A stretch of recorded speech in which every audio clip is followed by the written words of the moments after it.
Thinking of investing, working, or starting a business in the cannabis industry? We've got you covered right here on Plant Problems. Hosted by Tony Frischknecht, Plant Problems takes a different approach to cannabis than what you're seeing and hearing from the mainstream media. Come along with Tony and be in the know about how to invest, work, or start a cannabis business. Let's get the show started with your host, Tony Frischknecht.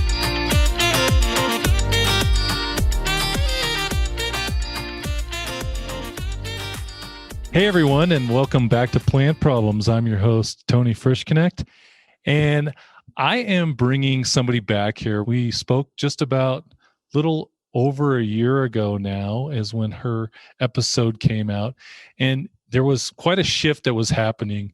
You know, one of the biggest parts is what we're seeing is the expansion of women running companies, not only companies, but cannabis companies.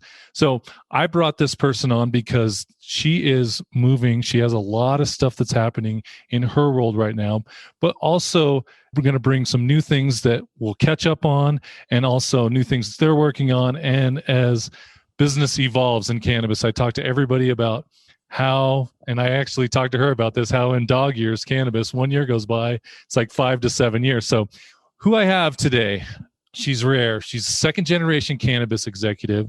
She has decades of experience in global operations, deal structuring, and negotiation as a former multinational real estate entrepreneur and investor, fluent in German and English.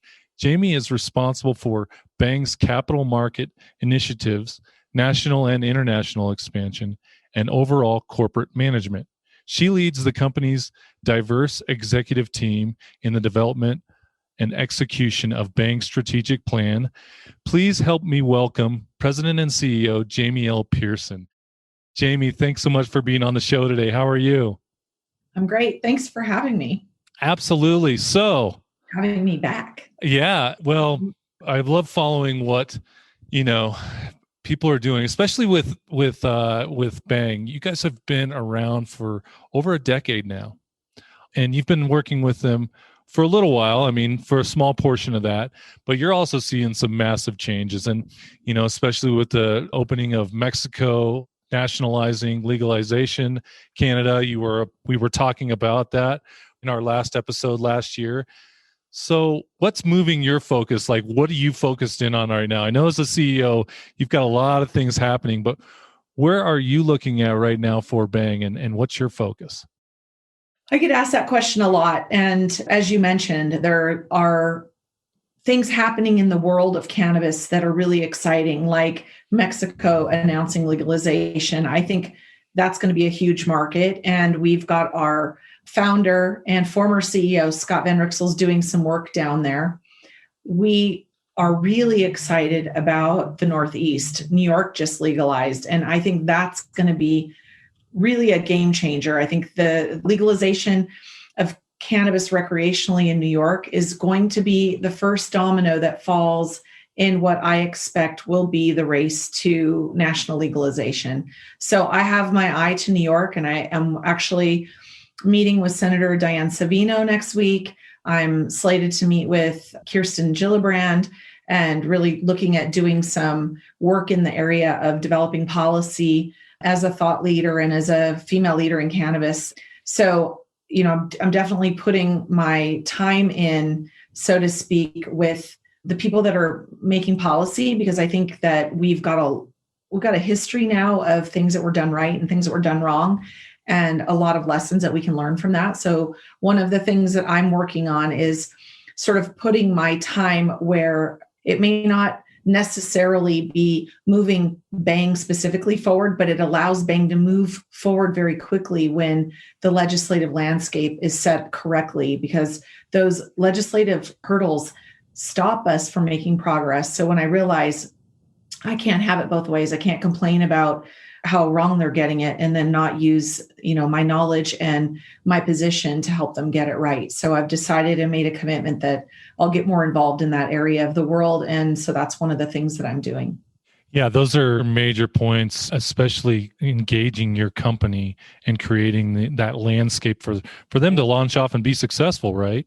New York, what a huge deal. I mean, Virginia, I mean, Mississippi, I mean, there's so many good things that are happening in Maryland. Yeah. Yeah. And there's some, I mean, Massachusetts, it's starting to culminate there, and big things are happening there too, right?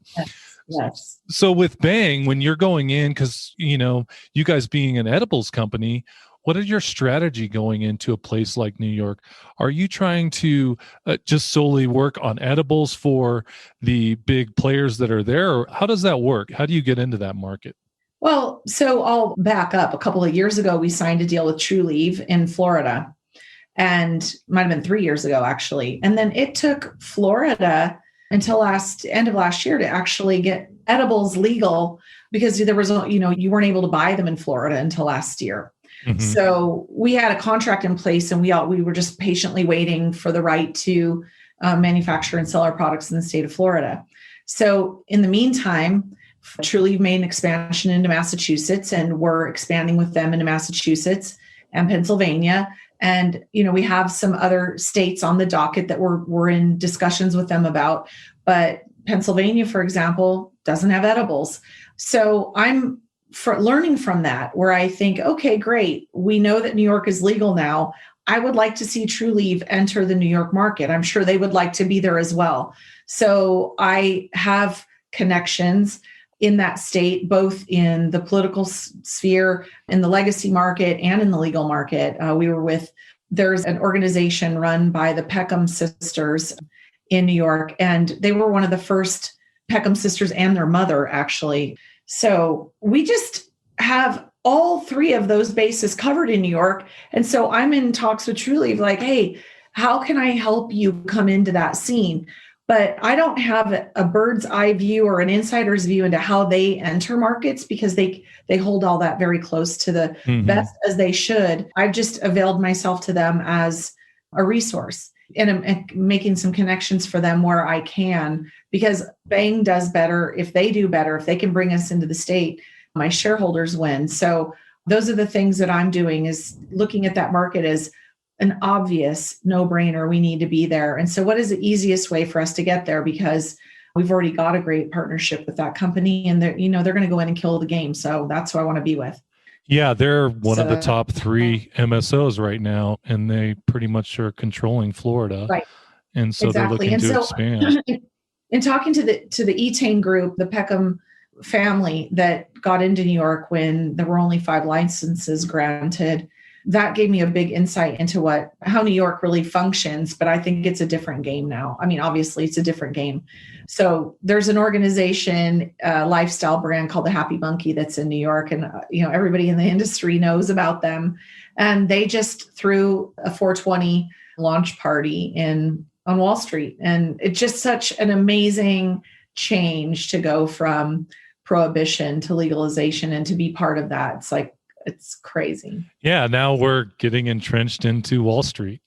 Yeah, I mean, literally on Wall Street. Yeah. It's got to be pretty mind-blowing. Yeah, I was just walking through, who was I with the other day? Oh, I was walking through a Colorado facility, and the CEO of that facility was showing me all the different stuff they had. And I said, do you ever just sometimes think about what we're doing right now? It's crazy. Yeah. I think it's hard to digest it. I mean, where we were back 10 years ago when legalization happened in Colorado in 2012, I just thought about it the other day. I was like, wow, it's been almost 10 years. It went fast. And I look at some of the stuff that, companies are doing, and I almost have to pinch myself and go, do you remember how we were just fighting for just trying to get patients to be able to help those patients? Right. And some of the hurting people out there, and people have gone, it's quickly shifted, especially here in Colorado. It's not about, having this plant legal now. It's about how can we make our communities better. And it's really opening, it's renewing my eyes again, like, wow, where were we at? And so looking towards the future and stuff that, Bhang is doing. And I mean, you guys, when we last talked, you had just gone IPO, just a few months prior to you becoming CEO. So, and there's been a lot of shift in Canada. So there's been a lot of that.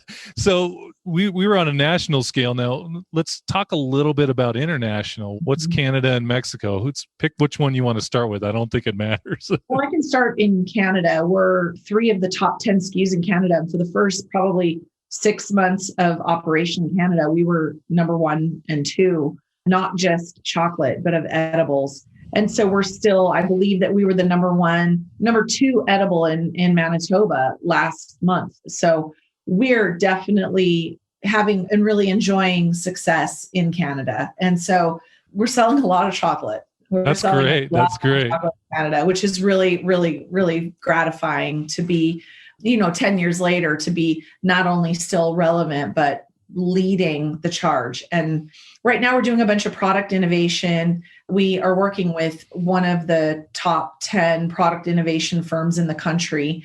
And we really thought about, we can do product innovation. We can bring the cannabis skill set to the table, but we really wanted to do product innovation in a way that was socially responsible.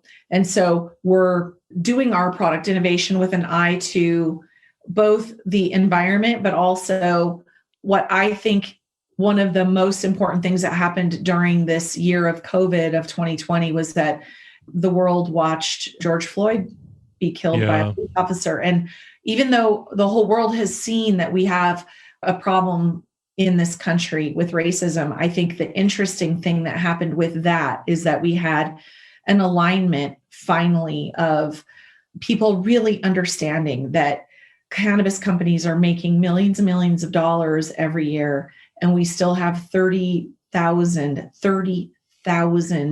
people sitting in prison for cannabis possession. Not, they committed armed robbery and they had cannabis, or they were dealing cocaine or heroin. No, these are people that got caught having a joint or having a couple ounces of weed, and they possessed it, and they were using the plant to feel better, which we know a lot of people use the plant to feel better, and they're sitting in prison. And it's one of those things that I feel really passionate about. I feel like it's a moral responsibility to the leadership of the cannabis industry to do something about it. And there are a lot of the bigger companies are doing something about it and getting involved. And so, we're putting together a big collaboration with the Last Prisoner Project. And if you don't know them, look them up, but they're helping people get out of prison and expunge records, because it isn't enough just to get out of prison. Then you get out and you've got a record, and you got to get a job, right?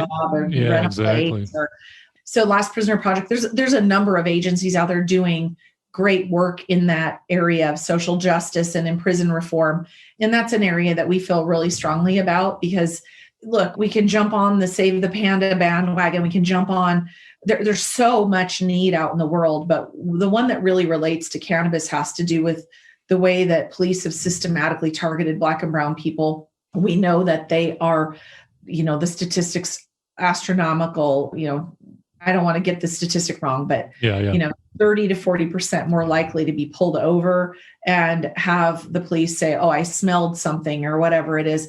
But then, we've got all these people sitting in prison. We need to get them out. We need to get them out. We need to get them back producing, being with their families, being productive members of society. And so that's one of the things I'm excited about that Bhang's working on, is we're working with the Last Prisoner Project. And the other thing we're doing that I'm really excited about is that we have a partnership and a collaboration with the Soul Assassins. And so if you watch the movie LA Originals on Netflix, which is sort of the documentary about the rise of Esteban Oriol, photographer, and Mr. Cartoon, tattoo artist and fine artist, there's a collective, a loose collective of Los Angeles street artists, graffiti artists, and Cypress Hill's in the Soul Assassins. And so we have had a partnership with DJ Muggs from Cypress Hill for a long time, and he brought the Soul Assassins to the table. So we have just got done doing 2 takeovers at Dr. Green Thumb dispensaries, and they brought Cholo Fit Creeper, and they brought the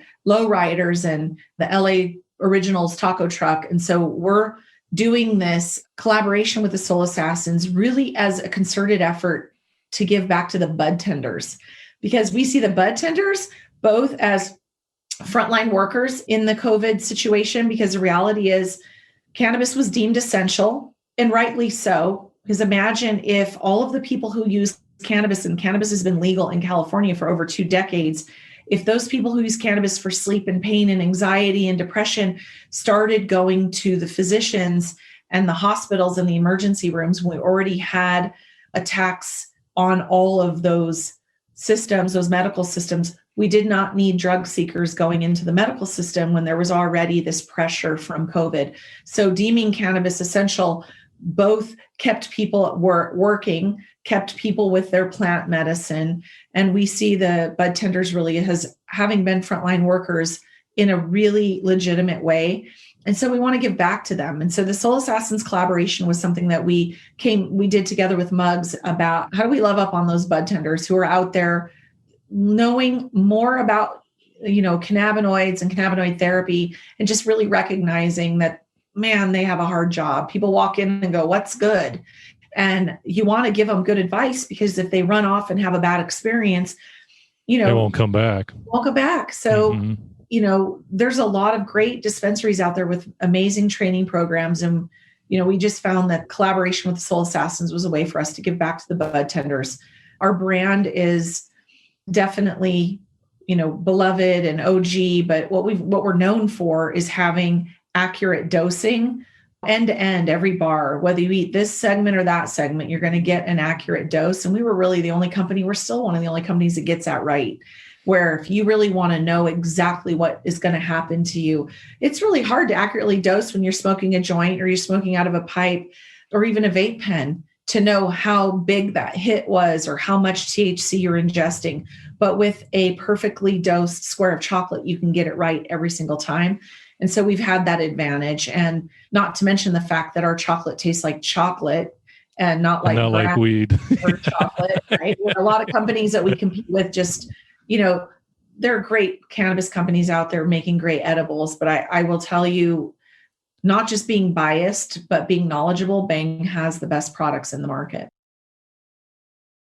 There's very few. I mean, of course, I've been around the industry for over a decade, and I've only, I've migrated to microdosing, and there's only a few that I take, and I had to try a lot of different ones. However, there's very few that don't taste like grass or like weed or whatever, the old school bitter aftertaste. Yeah, exactly. Aftertaste either, right? So I want to ask you a question about, being deemed essential, because Canada was a different market, right? I mean, we didn't see that happen up there.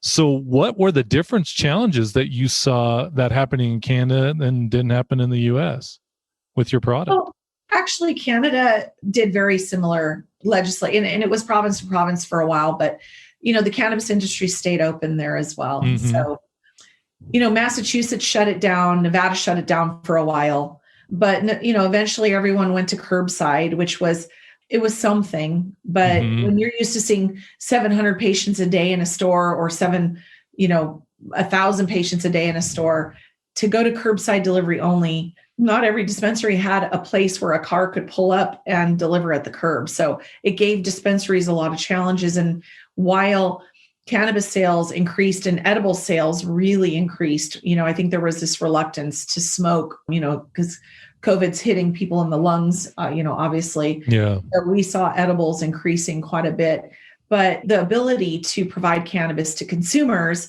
was definitely impacted by that curbside delivery only, which that's what happened in Canada. It's just that the sheer number of people that they could deliver products to was reduced by virtue of the regulations. They're in lockdown again.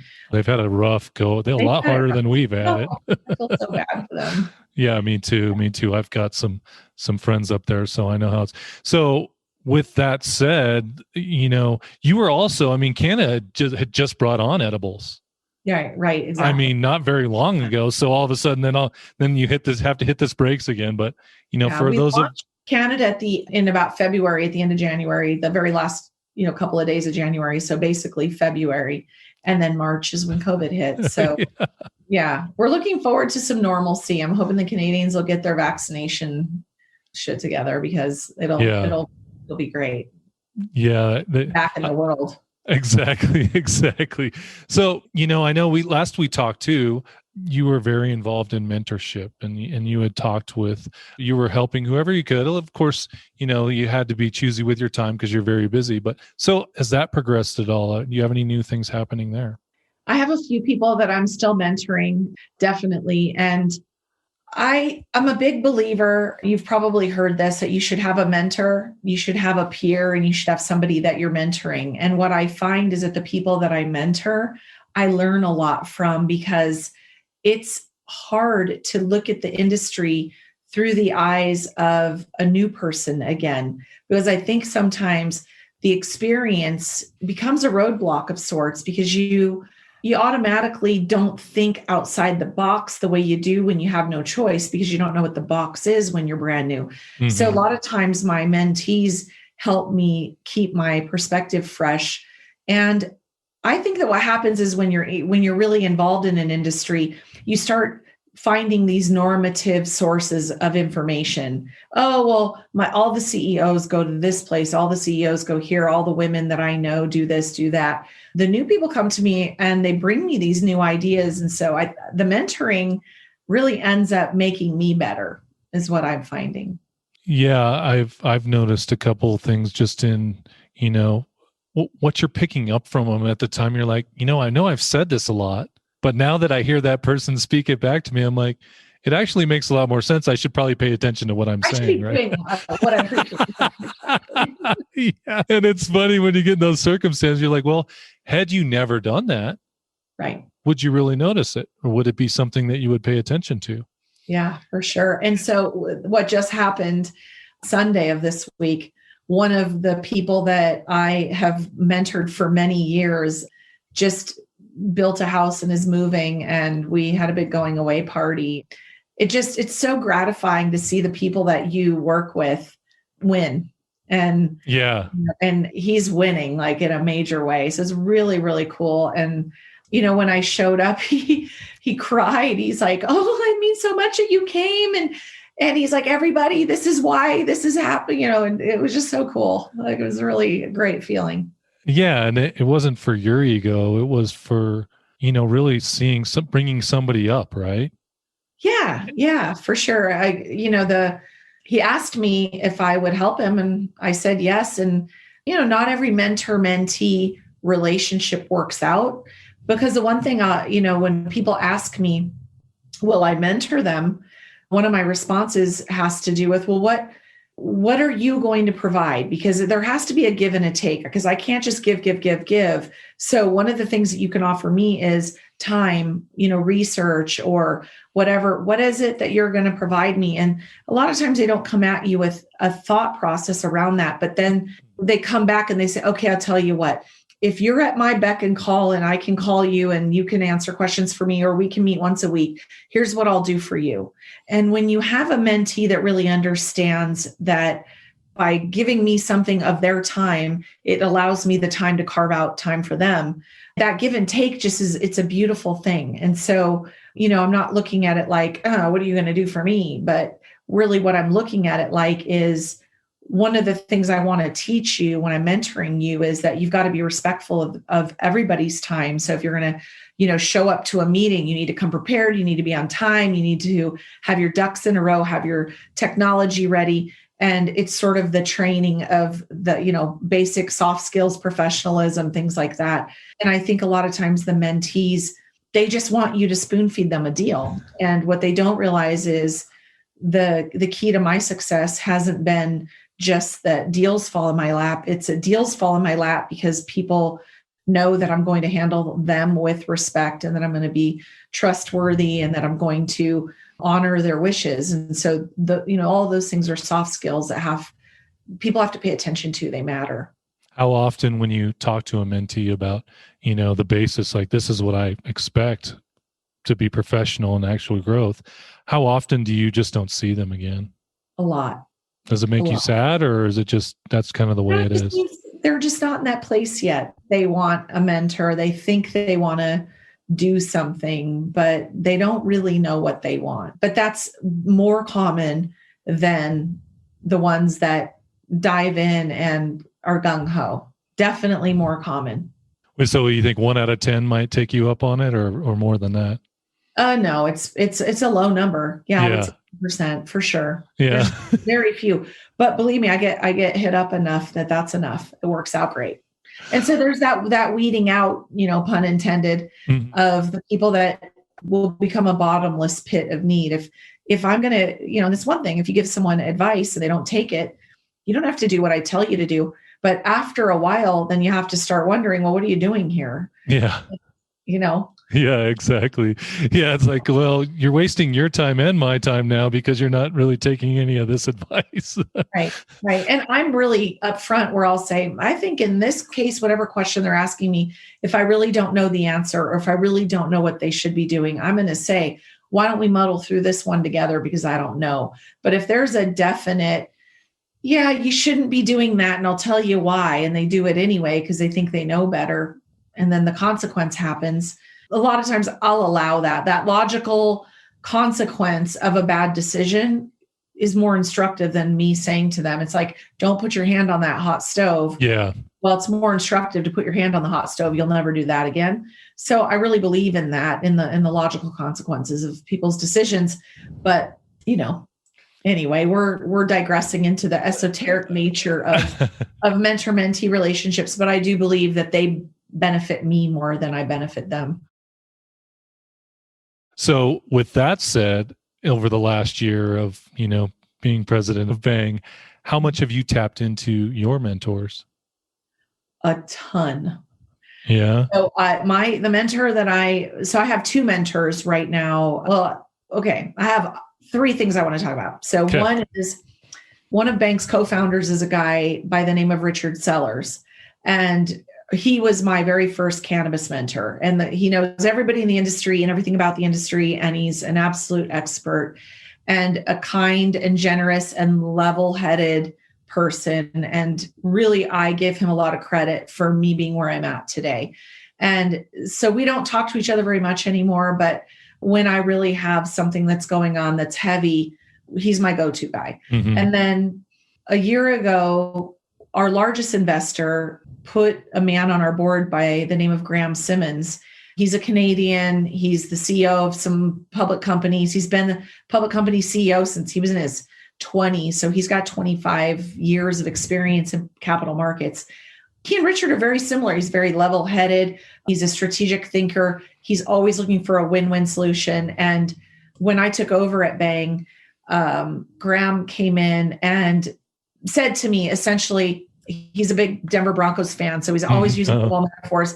He's like, look, I'm the coach on the field and you're the I'm the coach on the sidelines and you're the quarterback on the field. And, I'll talk in my headset and tell you what you should be doing, but you're ultimately the one that's got to run the play. Mm-hmm. And that's very much how we do Bhang. And I'm so grateful for Graham because he's not only brought a team of people to the table that I've been able to tap into to overcome some of the harder challenges. For me, having no public markets experience, I had a safety net to fall back on, which is invaluable when you're a brand new CEO. Mm-hmm. But he has been my absolute champion and had my back through all of it. So, you meet somebody through happenstance, and then to have something like that click so well was really a blessing. And so I really, I journal every day. And one of my practices is every day to talk about what I'm grateful for. And I just went back through my journal and I often, family and friends and all these people who love me, and Graham. So, Graham's definitely somebody that I consider a mentor. And then the last one that I really want to talk about that's exciting to me is I'm part of this group that we lovingly refer to ourselves as the Female Mafia. And we are a group of women CEOs that have decided, kind of modeled after the Young Presidents Organization. We formed a very formal cohort, and we're actually going to go have a retreat. And we've hired a high-functioning teams and CEO coach. Her name is Giselle Shelley, and she's with the Glenbrook Group. And she has clients like the CEO of Amy's Foods and the CEO of NutraSweet Tomatoes. And she's worked with the CEO of Delta Airlines and Target. And she's a high performing coach. Mm-hmm. And we thought, well, you know what, if we're going to get together and become a cohort of women that can help each other, whether it's with contacts or raising money or investments, or I've got this challenge with my board, or I've got this challenge with my supply chain. We just felt like that our collective power is very much, rather than a good old boys network, we're a network of strong, smart women that are hiring, firing, and making tough decisions all day long. And so I'm excited to be part of the cohort. And man, this group of women is amazing. So is it focused on cannabis? Is it outside of cannabis as well? Every one of us is a cannabis person. Okay. Yeah. Okay. Have you heard of anybody else doing this at this point? Informally, I know there's people that have their little network of people. I think we all have our network of people and our go-to phone calls that we make, but not formally like this. And so we've talked about, once we get this cohort, it's 10 women. Once we get it going, talking about, adding other cohorts to it, because we have other women like, I want to be in that. And the groups become less effective as they get bigger. So we really want to keep that limited to 10. Yeah. Yeah. It's kind of hard to move a large ship if you've got everybody wanting to tell you what direction to go, right? And it doesn't make it very easy, especially in the beginning. Yeah. In the beginning, it should be simple. You should be able to make a decision on a call like that, but it doesn't work that way when you get 80 or 100 people or, 2,000 people, or makes it much more challenging. Exactly. Well, Jamie, thank you so much for being on the show today. And wow, you are moving and shaking. You've got some impressive stuff working. I do want to point out again to the Last Prisoners Project to make sure that's a national campaign. I take it correct, what you guys are working on. Well, that's awesome. So guys, please go check out Jamie. And of course, Bhang Corporation, Bhang Inc. They're on the net. They're registered on the, or are you guys going to are you guys going to switch to the New York Stock Exchange as soon as possible? Or do you have any plans to expand from Canada? We're in conversation about what our plans are going forward. So, right now we're on the Canadian Securities Exchange under BHNG, and you can find us at bangnation.com. And our CBD products you can buy at bangcbd.com. So, we're out there, we're easy to find. And, we're talking about what's the right next step for us now that we're basically on solid financial footing and, have a great partnership with Trulieve, and we're in, 7, soon to be 9 states. So, we're really a brand to watch, I would say. Okay, great. Well, Jamie, of course, you guys can check out plantproblem.com. You'll be able to click on her profile there and easily find her, as well as Bhang. Jamie, I look forward to seeing your continuous success. And thank you so much for everything that you're doing for not only the industry, but, society. I think you're doing some amazing stuff. So keep on pushing down that road, and hope to see you very soon. Okay. Well, see you later. Thank you again. No problem. Yeah. Bye.